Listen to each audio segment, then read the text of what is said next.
Trump wins the election. Big surprise. Liberals are losing their mind. MSNBC calling Latinos racist.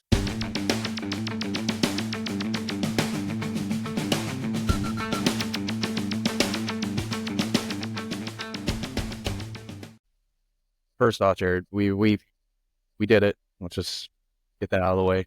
We did it. They do it. Not only did we do it, we did it with style and amazing numbers. And it was a long Tuesday for both of us, I think, for most of the country. No, I mean, absolutely. It wasn't just a landslide of an election as has been used so many times, even, in my lifetime. But I think this was the first real landslide that I've ever seen. I mean, everybody said Biden won in a landslide. I question a lot of that because a lot of stuff was so close. You can also, it's easy to win major numbers when there's magically like 20 million votes that get night dropped overnight. And nobody can account for them 4 years later. Right. But I mean, this is historical. Trump's the second person in U.S. history to win a second term, not directly. Cleveland, by the way, being the first, and the only other since would be Trump. That'd be President Cleveland. That in and of itself is for the history books, but and yet again the polls absolutely were just horrendous. I mean, they showed Harris leading in every battleground state.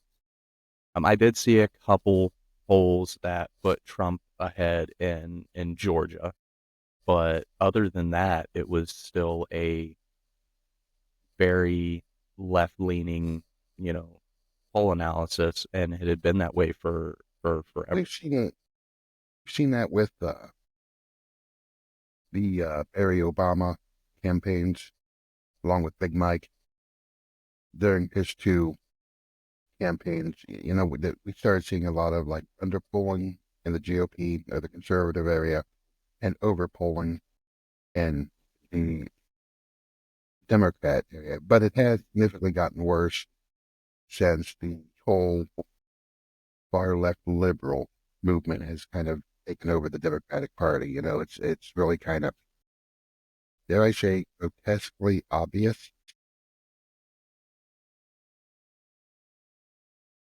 That like they will literally sit there and poll 100 Democrats as to what their feelings are, and then they'll say, "Oh, look, there's 3 Republicans over there because they're wearing red hats. Let's talk to them." That's their poll sample.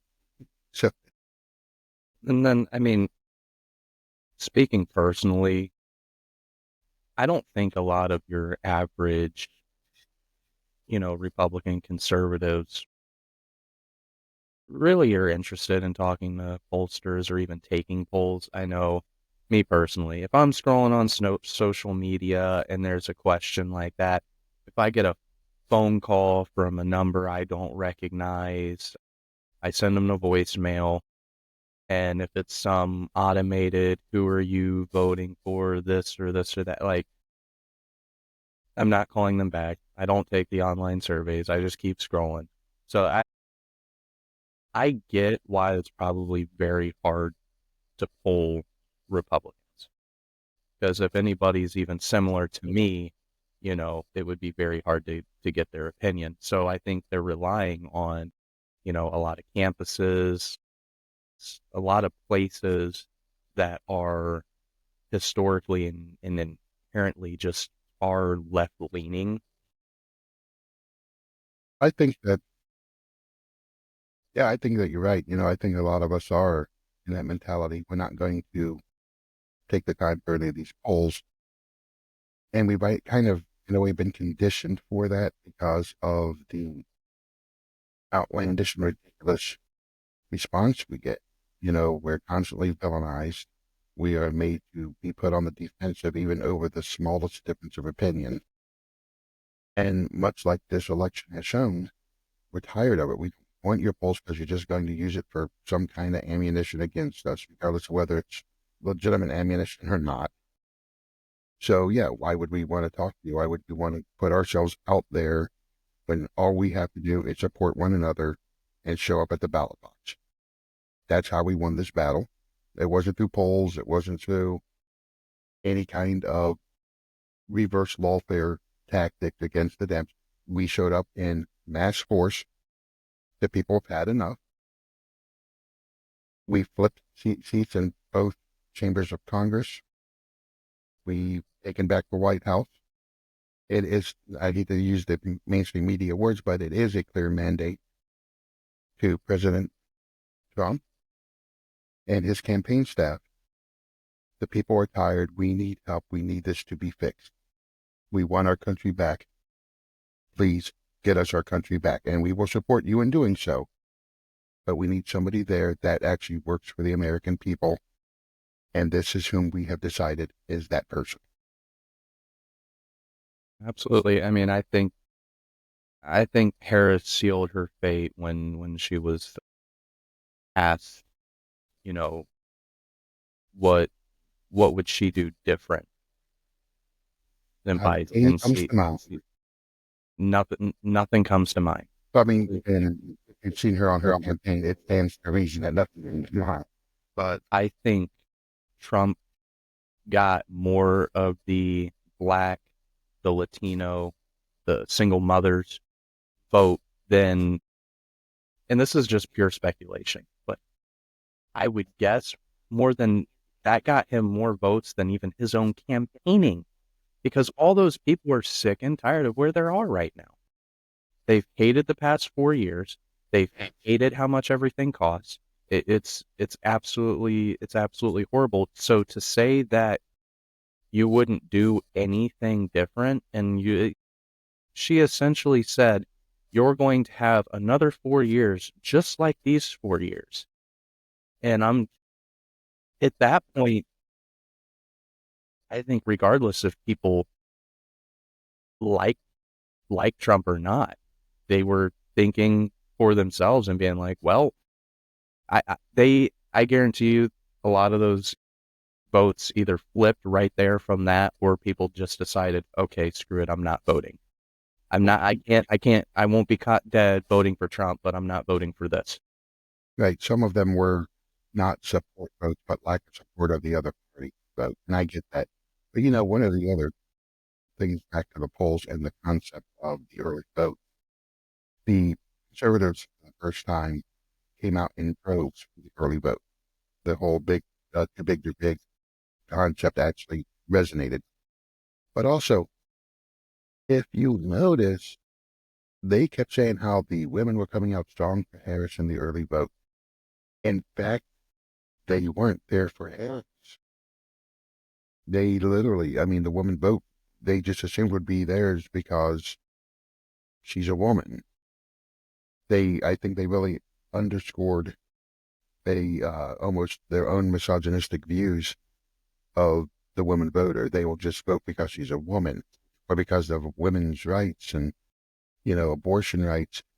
They overplayed that card pretty hard. They assume that the female voter in the United States is not smart enough to make an informed decision on their own. That's how I took it. I took it that they just assumed, oh, well, we have a woman candidate, so all the women are going to vote for her. Yay. No, it doesn't work that way. They underestimate the intelligence and the motivations behind the wonderful women of America to make informed decisions that take care of themselves and their families.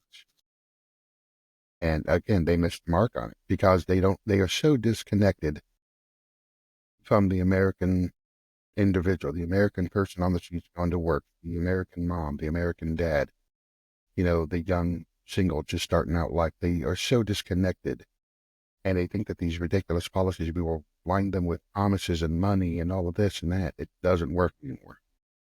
The world's blown up, because of mass media as well as on-demand information. Those old tactics don't work. So I think it was highly impulsive that the education, the intelligence, the integration of our women voters, I think it was also that they underestimated that and just assumed because of their misogynistic views. Same thing with our Latino voters, our Black voters. They just assumed. And now we're seeing that reversed. As you had mentioned, MSNBC referring to Latin Americans as racists or so because they didn't vote for Harris. They didn't come out in droves for Harris. I don't think that's necessarily true at all. And we also saw the exact same thing happen on The Morning Joe with Joe Scarborough and the Mika person. Of course, she came out, she was all in her black garb because she was mourning the loss of the country, symbolic stupidity. But then on the back end of that, he had, the Reverend Al Sharpton. And we've talked privately, we've spoken about my wonderful affinity for the good Reverend. And again, they brought up Latin Americans being racist against Black candidates and a misogynistic view, possibly from their cultural upbringing of women being relegated to keeping home and tending the children. And again, they either dislike a Black candidate or they dislike the fact that a woman would be in power. They are creating this narrative, and we saw it coming. This is their thing, right? We lost, we have to find a scapegoat because we can't be held accountable. When the going gets tough, start calling names and pull out misogyny. They shifted from Hitler and fascist Nazis to racist, misogynist, and uneducated. So we're back into that flux. So we'll see that, and I think they have no concept of the fact that the problem's the party itself. They are disconnected. They allowed this ridiculous movement of socialism to gain the party, and it does not resonate with the American people. It does not resonate. It will not resonate because at the core of our people, even if you are unfortunately indoctrinated by one of the universities, you still have a basic concept of liberty and the promises of liberty this nation offers. And at the core of the American heart, socialism, fascism, communism does not bring right. It just doesn't feel right. In the gut, they know that it's not right. And that's what we saw. That's the mandate that we saw. We will not accept socialism. We are the sons and daughters of liberty, and we will regain our country. That's what we saw on Tuesday. Absolutely. I mean, and what blew my mind is the fact that they were not calling out Trump supporters on MSNBC. They were calling their own voter base racist. Like I don't understand where they plan on going with that, because the left is needed and relied on the Black and Hispanic vote for so many years, and they didn't just say it about the Hispanics, they also said. If I may just interject briefly, is yes, they've depended on the vote, but have they truly cared about those people? No. I mean, we've been talking about that for years and years, that they don't actually care. They just want money. They want power, and it's a facade. But even with the poverty impoverished Black communities, the hoods, stuff like that, they're using it as a ruse. Hey, we'll give you all this stuff. We're paying for you, but we're keeping you there because we're getting rich. In a nutshell, that's what it was. So it still blows my mind that they would fire shots at their own voter base and expect it to, like they're not thinking down the line. Because I wouldn't be surprised if there's a lot of their supporters that remembers that. Oh, you called me a racist. You did. It wasn't just the white Trump supporter that you're calling a racist and a Nazi and all this and that. You called me a racist when I was supporting you, and you blamed him. Right, and I think that's something we're going to see. Oh, excuse me. That is something we're going to see in the future. Mainly because the way I figure it is, now I could be, 1,000 miles off, but the way I'm looking at it is the narrative that they created about us being fascist Nazis. Our leader is the Orange Hitler. Uh, they saw the left and their motive there.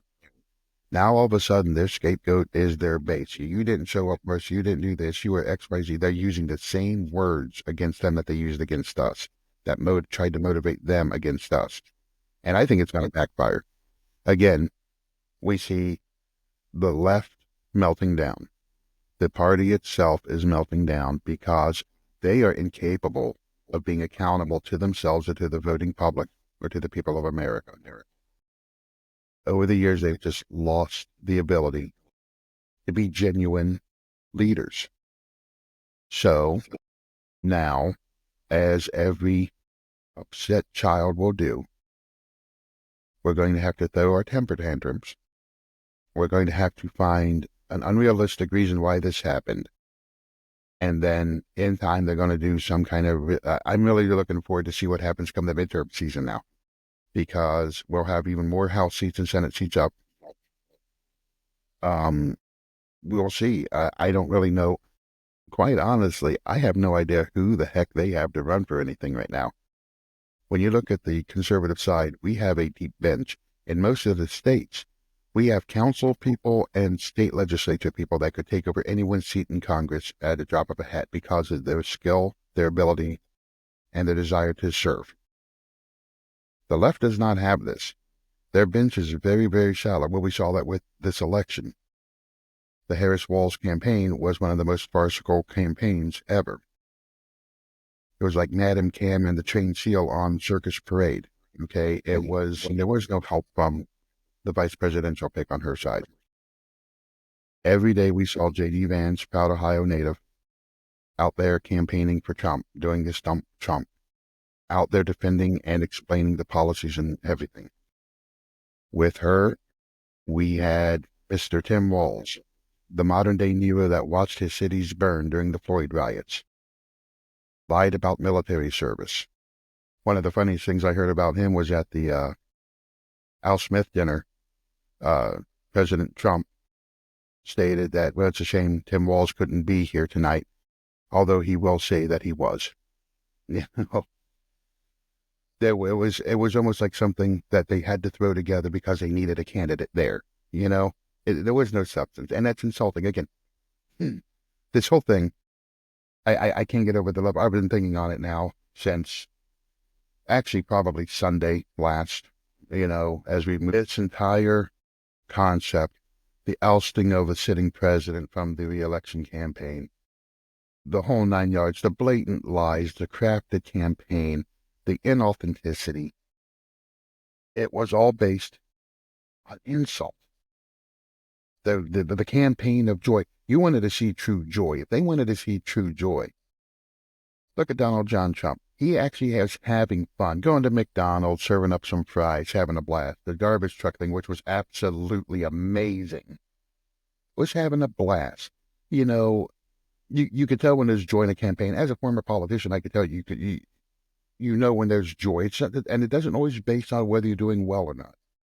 When you're really interacting with the people, when you are doing the right thing, that's where you have joy. And you saw in the last 3 to 4 weeks of the Harris-Walz campaign, we return to the Nazi fascist danger, needs to be stopped, disqualified, blah, blah, blah, blah, blah, blah, blah, blah, blah. Well, tough cookies, kid, because when you run on talking point alone and bad policy, the good people of America as a whole will see through it. Because at the end of the day, as I said, we are Americans. We care about each other. We care about our country. And when anything threatens any of that, we will stand and be counted to defend them. And that's what we did. And the liberal meltdown, though, is, I think what they're scared of, quite honestly, now, isn't so much that they lost or losing some power here and there. It's that they lost all power. Because the right has taken the White House in glorious form, I might add. We land blasted the Senate. The Senate is ours by a 3-person majority, which is actually really huge when you only have, so many seats, right? That 3-person majority is massive. In the backlight of that, you also have the concept of, hey, we're getting rid of some of the wishy-washy conservatives like Mitch the Turtle McConnell. He's done. He's out. We're going to have a new majority leader. Honestly, with Schumer's behavior, I wouldn't be surprised if they didn't put another Democrat up for minority leader. I really wouldn't be surprised. But we'll see what happens there. But then we also now are poised to take over the House, to possibly regain the House. We're only, I think, depending on which outlet you're watching, we're anywhere from 2 to 4 seats out from taking the majority of the House. We have an entire government of conservative, of Republican. We'll say Republican because some of them are not necessarily the most conservative, right? Right. But nevertheless, we've shifted the entire balance of the federal government. And then when you look at the Supreme Court makeup, you can technically say it's more of a conservative court right now. I wouldn't necessarily say it's a 100% conservative court because honestly, we don't want that. We want those sparring up ideas for the best outcome. We need an equal balance there. But to fix what has been done over the past 4 years, because, when Trump came in at 45, he was still fixing the disasters that 8 years of Obama left us. He made some headway, and then it was all destroyed in the past 4 years within the first, it seemed like 30 days, but I know it was a couple of years. But now we actually have a real chance to affect real change, positive outcome for the American economy and the American people. And that's what they're scared of because now the blanket's lifted, right? They're not going to be able to reclaim the lie that we're doing the best we can, blah, blah, blah, and all that horse malarkey, because it's all exposed now. There's nowhere they can turn to make it, invisible again. Right. I think that's what they're really scared of. That's why we're seeing this crazy meltdown, because the lie is fully exposed. Absolutely. I mean, the whole Harris campaign, they ran on two things, right? They ran on the abortion argument, and then the smear Trump campaign. Those were the only two things that the Harris campaign ran on, and that Yeah. Orange man bad, abortion good. Yeah. and since the election, the social media has been crazy. A lot of leftists coming out of the woodwork, and it was a common theme. What I was seeing the left post was, I cannot believe you guys voted for a rapist, you know, racist piece of trash. It was never, not one person said, I can't believe you voted for somebody who supported these policies. It was nothing but defamation of character, nothing about the policies and the direction that he wanted to take the country in. You literally had liberals posting on social media saying, and they were posting videos on Tuesday night saying, I'm going to wake up a slave tomorrow. Like, oh, what? My mom's black. Does that mean should I have been scared? I thought I was happy, but should I have been scared? Like, is that how our republic works? That somebody gets elected in, and all of a sudden you're going to be in slavery the next day? Like, how brainwashed are these people to think that we're going to like somehow return to a form of slavery over Donald Trump? It's the same thing with excuse me. It's the same thing with like the internment camps for the deportations. It's the same thing. You hit the nail on the head. They ran on two things. You're never going to be allowed to have an abortion in the United States, and Trump is the devil. Matter of fact, she couldn't even do a single rally without dropping his name like 150 times. Donald Trump, and you couldn't come up with your own policy, so you had to steal some, and then he's so in their minds, it's ridiculous. But, they, you said something a minute ago, about how they ran a campaign, right? And, they didn't.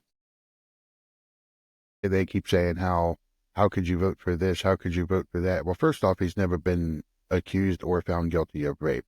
He was held liable for a form of sexual assault. That didn't actually include a sexual assault. It was basically they were able to falsify everything, but the judge still ruled to have him pay a fine, which is actually held up in appeals again right now as we speak. All of the lawfare that was brought against him, I mean, Jack Smith is scurrying around trying to figure out what he can do. Bonnie Willis is a joke, and she should actually possibly be prosecuted for how that was handled. Judge Mershon's the one to watch, mainly because I don't trust him. I don't know what he could try to do, but honestly, I think that entire 34 felony counts in New York would be thrown out by appeal. The evidence behind it was, in my opinion, not being a lawyer and preferring not to interact with many of them, I don't think the evidence was substantial enough for that conviction. And so, yeah, you know what? I'm a proud voter of Donald Trump, the felon. Why? Because we literally witnessed from the moment he came down the escalator in 2015, the first real run. Now, to be fair, he, flirted with runs for president in the past. He ran for president in one of the primaries in the past. Back at starting in like 2000 on, he was kind of flirting with the political world. But the real campaign started in 2015. And from that moment on, they have been trying something. I saw a report, I think it was on Axios, that Vodka Nancy Pelosi, wanted to already launch an impeachment inquiry into his election. And it stands to reason, because this has been one of the most ridiculous disasters of legal malpractice from any group of people. But that's all they have to stand on now. I mean, at first when he started saying, hey, I'm the most persecuted president ever, I was like, okay, we know how he is, kind of hyperbolic from time to time, that's actually part of his appeal when he's speaking to people, right? He's just kind of outlandish from time to time. But now, he's right. No matter what he does, they're trying to prosecute him. Apparently, I guess, now this is something I have yet to verify, but I heard rumor that the McDonald's that he visited during his campaign and worked at for half hour, whatever, well, some of their employees, I guess, were part of a trade union in food service. And now the union's looking into see if there was any legal aspect that they need to prosecute because he was not a union member doing union work. Now, I don't know if there's any truth behind it. I haven't verified it, but it sounds like something right up their alley, though. It sounds like we found this little sliver of something we can be stupid about. So let's, hit high-speed low drag and go full-on. It just seems like right in their wheelhouse, right? But yeah, he's right. He is the most persecuted president. The lawfare is real. And I don't believe that, the Dems in the Congress going into this, what could be a beautiful 4-year future, 312 electoral votes from the Electoral College, a pretty staunch mandate. I don't believe them to behave accordingly. They have not done anything in the past that would make me believe that they are not going to try some ridiculousness, even with the state AGs and governors coming out saying, well, we will fight him every step of the way. On what? On what? But, buckle your seatbelt, kid, because here we go. I mean, the trend going on right now with the feminist movement is laughable. We have well, first, I don't know if you've noticed on social media. First, everybody's changing their profile pictures to just black, this black screen, like we're black out in protest. But then more with specific to the feminist movement, the women are shaving their heads in protest, and then they're withholding sex from any male that voted for Trump to teach him a lesson. Okay, well, first off, we didn't want him anyway. But secondly, good. that means there's going to be less abortions. I question if they should be having children anyway with that type of mental sanity or lack thereof. But no, like, okay, I'm you know, surprised they can tell the difference between one another because for the past few years we've been having that trouble too. well, and to be honest, and I try to put myself in other people's shoes. While I might not agree with them, I at least try to understand where they're coming from, and I think that's one of the key components into having a intellectual debate with somebody is being able to try and see where they're coming from, because then at least you can steer the conversation in a way or present yourself in a way that can relate to them, and maybe in that whole process you learn something, Hey, you try to be so they learn empathetic. something. But here, I've been fighting with this for like 48 hours now. How is shaving your head in any way, shape, or form affect the outcome of the election, affect people who voted for Trump, specifically men? I can get where they could think that withholding, sex from a male Trump supporter would be, you know, heavy blow because, toxic masculine men, that's the only thing we think about, that's the only thing we care about, and that's all we go for. So again, I think it's a load of hogwash. I can at least that part see, okay, I guess I can see where you're coming from. The shaving your head, I don't even know where they're coming with that. Why would you think that that is some kind of protest other than in most cases making yourself look a lot less attractive? I think the first thing, shaving your head, is making the second thing not as effective as you think it's gonna be. You're Right. shooting yourself in the foot. Well, the second item, the whole withholding sex from conservative men. Well, first off, thank you. The shaving your head thing, the shaving your head thing, the only thing I can think of is in their mind, it's showing some form of solidarity with one another or something along that line, or it could just be one of those ridiculous far left lunatic tactics. Oh, look at what you're making me do to myself. Well, that's a personal choice. And yeah, it was actually an improvement, maybe in some cases. At least we have less fluorescent heads walking around town. Um, you know, I don't even know where to begin. It's like, oh, again, like I said, withholding sex. At first off, okay, because, the conservative world, the conservative male still believes in marriage and, you know, morality, I guess. So good for you. Um, then the shaving of your head, and I noticed one of those joyous people on The View. Uh, there's three wonderfully joyful people. I say this all the time. I'm so amazed that the most despicable and hateful women on daytime TV are named Sunny, Whoopi, and Joy.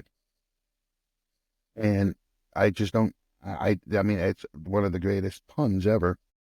But they're all in their black garb. I've noticed, like even in town when I went for coffee this morning, there's people like frocked out like it's like an 18th century like funeral. Where the country's in mourning. Right? I'm like, if you want to walk around looking like a Wednesday Adams reject, that's perfectly fine. But don't expect us to care. You literally they went from, oh, look at my rage, to where we're like, aren't you cute? Or bless your heart if you're in the South, whatever. And then there was a thing about the colleges. Did you see some of that stuff?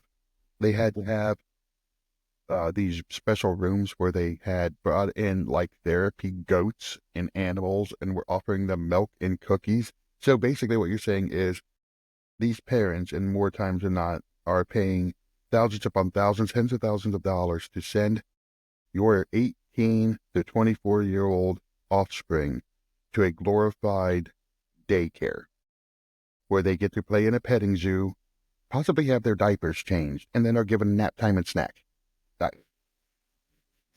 So it gives a whole new meaning to a safe space. I mean, Like, gosh, I saw the therapist. Now, don't get me wrong. I like baby goats just as much as the next guy.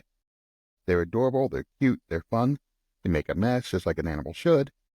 But therapy animals in the universities all because they lost to Donald Trump.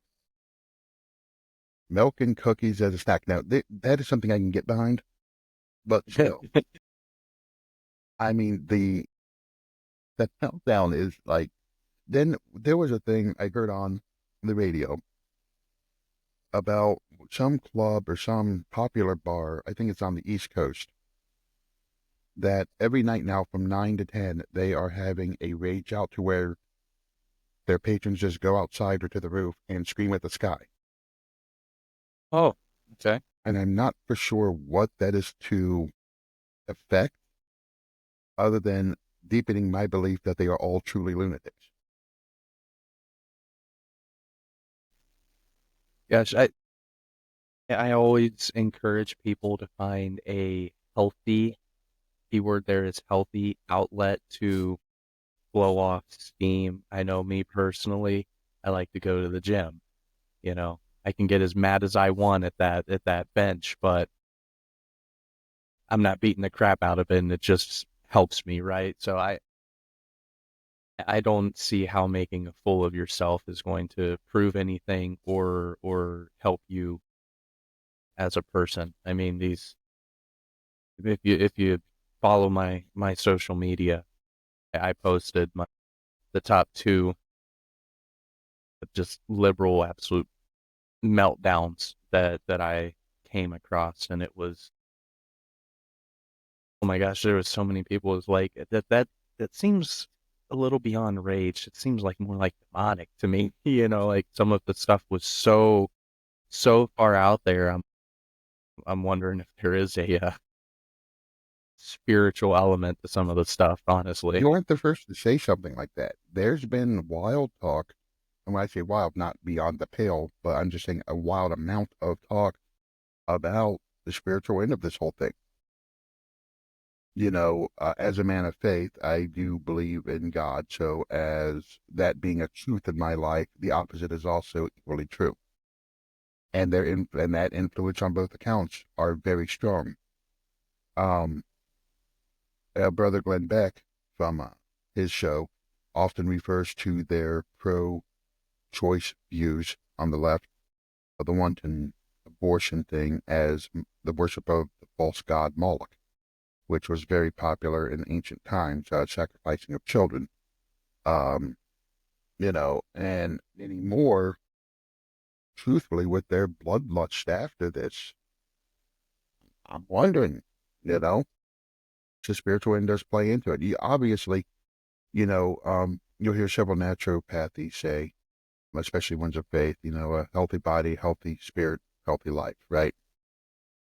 And when one is diseased, the other tends to suffer along. So if your spirit's not well, it shows physically. If your physical's not well, it can threaten your inner peace, so to say. So there's an illness. There is an illness, it seems. And is it spiritual? I personally believe that some of it is. Some people in my circle even say that they believe that some of these people have sold their souls.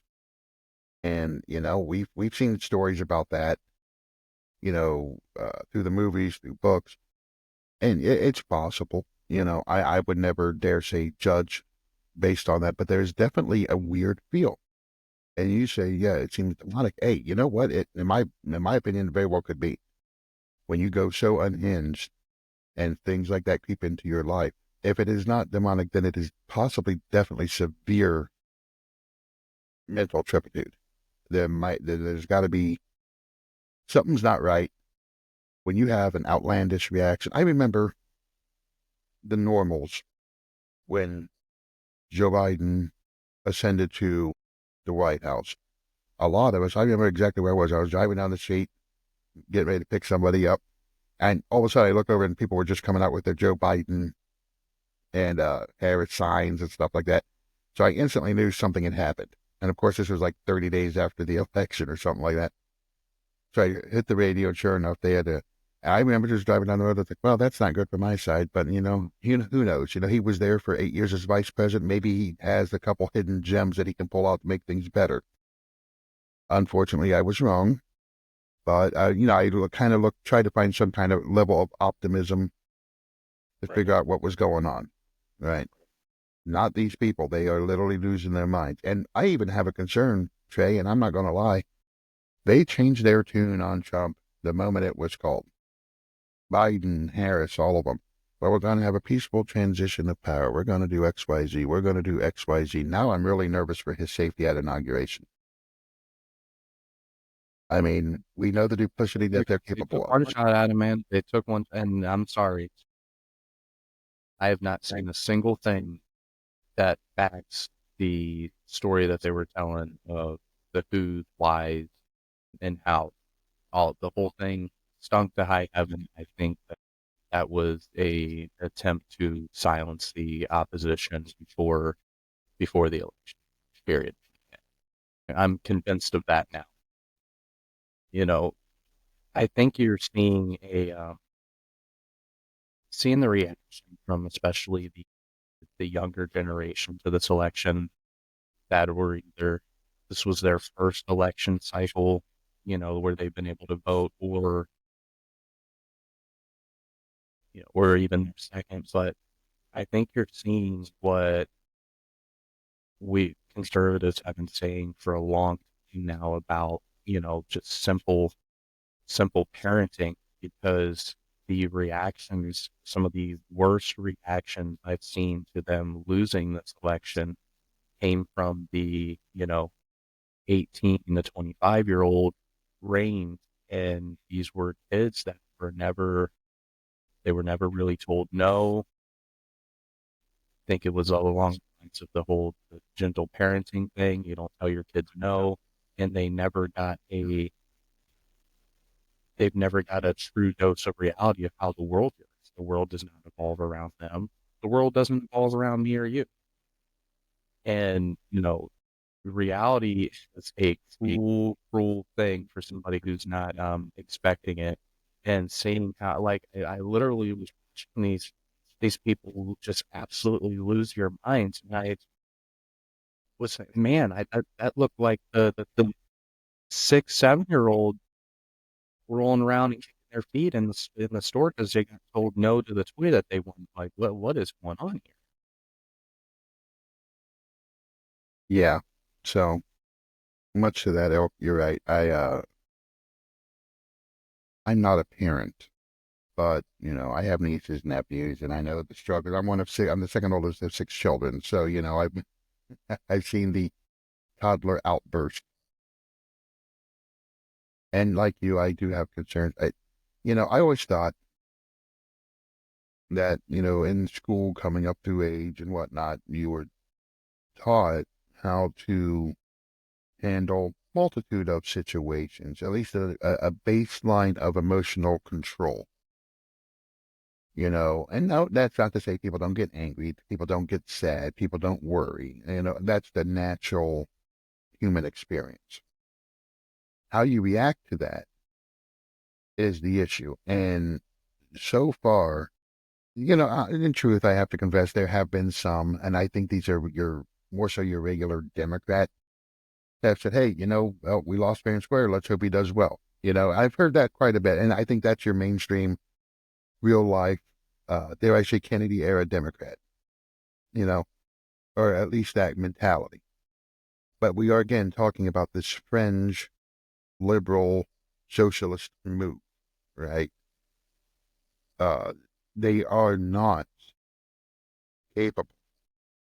They have either not been taught how to appropriately process information and react, or they just refuse to.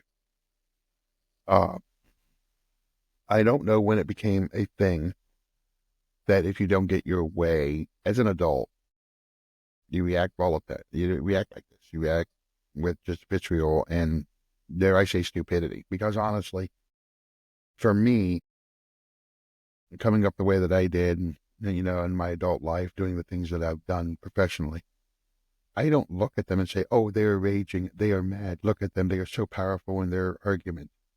I look at them and say, okay, here's your passy. Let's take a nap and think about our actions. So they literally look like giant adult babies to me. And it's like, seriously, come to the table, give us a call, shoot us an email. We'll have you on. We'll discuss this calmly, cordially, get your side of it. Come on the show. Yeah. Let's have a conversation. Maybe you'll learn something, and maybe we'll learn something about why you can't control your stuff. Or maybe we can help, bridge this gap and, kind of like the old Casper movie, to help you move on, whatever. But there's definitely, and, that also begs the question, okay, how much of their reaction is manufactured for effect? How much of this is fire for effect kind of stuff as opposed to legitimate? I dare say that for this particular campaign, I could understand it if it was Barry Obama. Okay. I could even understand if it was Big Mike Obama.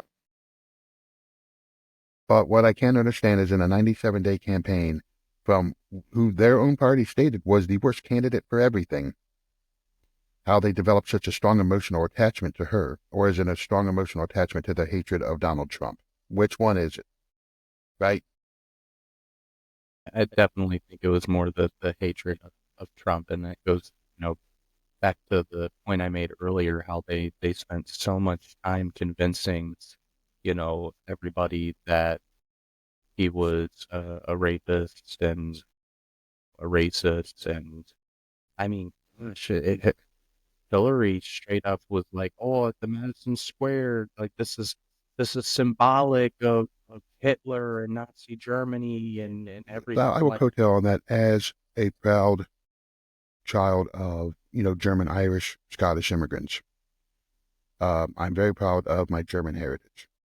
And to constantly and freely throw around the talk of the Reich, of Nazi Germany, of Adolf Hitler, and comparing this guy to them, many a good American soldier and Allied soldier died fighting that evil.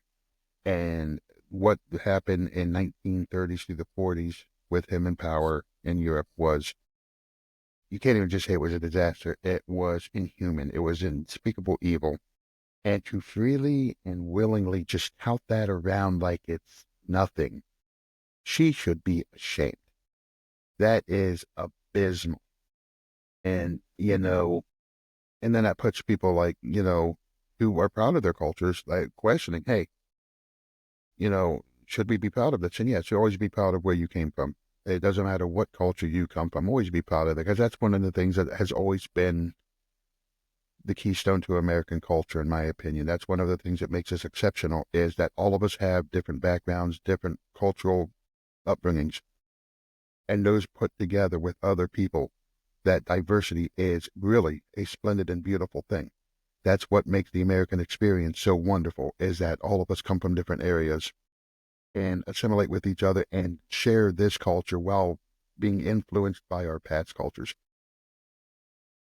To curtail that, what happened with the Nazi Reich in Germany was a travesty, and I pray God that it never happens again. But that's part of Germanic history. That is not part of German culture. That, just like, slavery's part of American history, not of American culture. It's things that happened in the past, yeah. And there were people that were for and against. You can't lump everybody into one thing like that. What she did and the narrative that they tried to spin, that should have ended their career in politics. Whenever you make light and try to politicize such travesties against human beings. Now, I lost a lot of respect. What little respect I had for the party at that point went away. I mean, even to compare the two was sickening. I mean, if pick up a history book and actually read how the Nazi Party came into power. I'm sorry, I do not see rallies where young men were beating the pulp out of people who didn't agree with them. And it wasn't even a race thing back then. When in Germany, it was oh, you don't agree with our party, were going to bully you and beat you into agreeing with the party. They were called the brown shirts. They were thugs. To to think that the MAGA movement was like, I show me an example. Show me one. Show me one example. You're not gonna. You're not In gonna all find it. fairness, the only violence that's happened at a MAGA rally, to my knowledge, is when they try to shoot Trump. Or rather, when they shot Trump. That's the only violence that I've seen recorded. I know that there might have been, you know, minor little parking things or whatever, but when it comes to true violence, the only one that I know of was when Trump almost got his head blown off. Well, and they claim it was the January 6th was the example of that, which we all know there was so many lies with January 6th. It's not even funny. There was video recording that were hidden at the time that were never shown during the trials or anything like that that came to light after the fact. Shocker, that proved a lot of the stuff that we were being told was absolutely wrong. Absolutely wrong. So, when thinking on the Jan 6 thing, and more to your point, I actually got in a little verbal spat, if you will. You know me, I make friends everywhere I go. Um, but that, well, look at what happened to the police officers that day, and look what happened to so and so this day. And okay, I get it. Not a single police officer was killed in that entire thing. The only fatality out of that whole thing that was a direct result of actions taken was Ashley Babbitt, shot in the back of the head through a window inside the Capitol by a Capitol police officer. Didn't see him answer any questions about why or be fired. Why, how do you find a threat with somebody to their back to you? I don't know. But you'll hear that there were, I think, an officer that died of a coronary infarction or something of that nature, but nothing directly related to a violent situation other than Miss Babbitt, an Air Force veteran, losing her life at the, firing of a gun by a Capitol police officer. What we did see were people in police uniforms escorting people in, showing them the way into the Capitol, holding doors, talking casually with some of the people on the inside. There were people getting almost like mini tours of like the statue room and stuff. That was nothing compared to what happened in Germany and other parts in Europe during World War II because of the Nazis. They want to say it was insurrection. Well, did you prove insurrection, or did you just prove a bunch of upset people going to the Capitol? What have you proven? Oh, the only fatality was Miss Babbitt, and that was a direct result from violence. Again, I will not belittle the service of the police officer or so that died of coronary or whatever during the fact. I don't recall the officer's name, but I know that it happened. But they underreport the fact that this Air Force veteran was, in my opinion, murdered. Getting shot in the back of the head does not necessarily denote self-defense in any way to me. Again, just saying that's my opinion, not legal fact. That whole thing, and I do hope T-47 and what's shaping up to be an illustrious cabinet and Congress actually take the time to appoint a committee to investigate the actual happenings of that day, to put it to rest once and for all. And I don't care about the outcome. I don't care if, maybe it was insurrection, maybe it wasn't. I don't care which way it goes. The American people deserve closure and truth about January 6, 2020.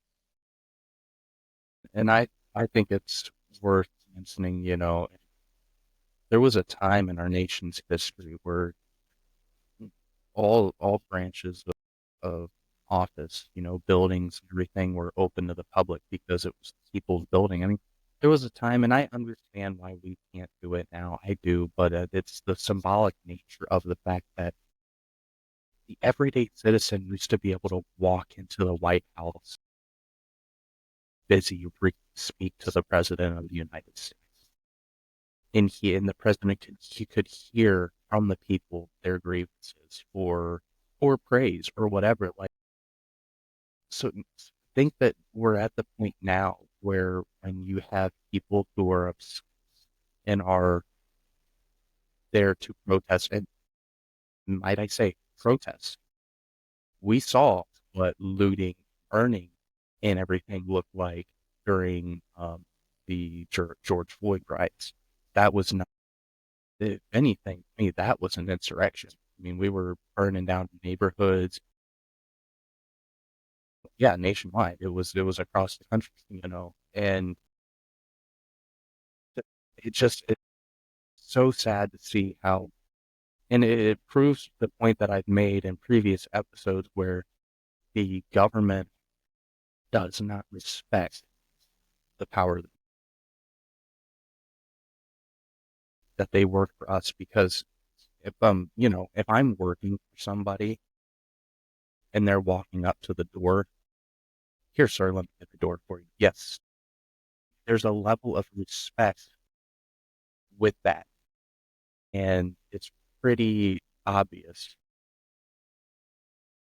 I will not make this exclusively about the left, because there are some stuff with both sides of this, even though it might be more left leaning. But there's been a horrible problem within our government where our representation thinks they are superior than the people they are supposed to answer to. And who they're answering to is not a committee. It's not the president. It's not the Senate majority leader or the minority leader. It's not the mayor. It's not the governor. It's the people that voted for you that got you into office in the first place. Period. That's where it's supposed to be, regardless of where society is at now, regardless of where our government's at now. That is what it's supposed to be. You govern at the consent of the governed, and if they're not happy, they tell you about it. I remember, I'm so happy that we got rid of Sherrod Brown in Ohio. Oh my gosh. I was But really proud of Bernie on that. That was a hard fought race. huge, huge win. Congratulations to Bernie. Him and his team fought really hard for that. But during COVID, my wife had sent a list of grievances to Sherrod Brown, and how he was voting and how he was talking and handling the issue.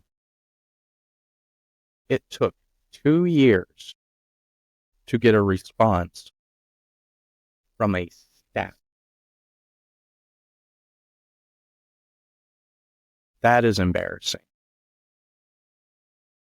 Like, one of your constituents is literally has a grievance and wants to talk to you about something. This is one of potentially either one of your voters or one of your opposition's voters. It's one of the two, right?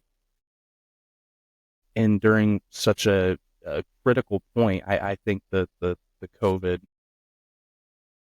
events was a kind of a defining moment in a lot of ways for our country, because it showed how easily lied to the people can be, and how far the government's willing to go to take advantage of people and get what they want.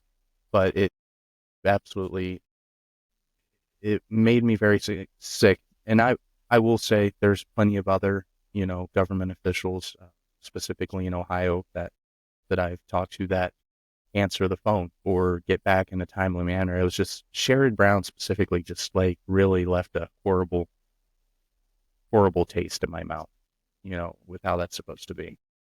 I agree. I had an opportunity to encounter him personally several years ago. I was left a little underwhelmed and bewildered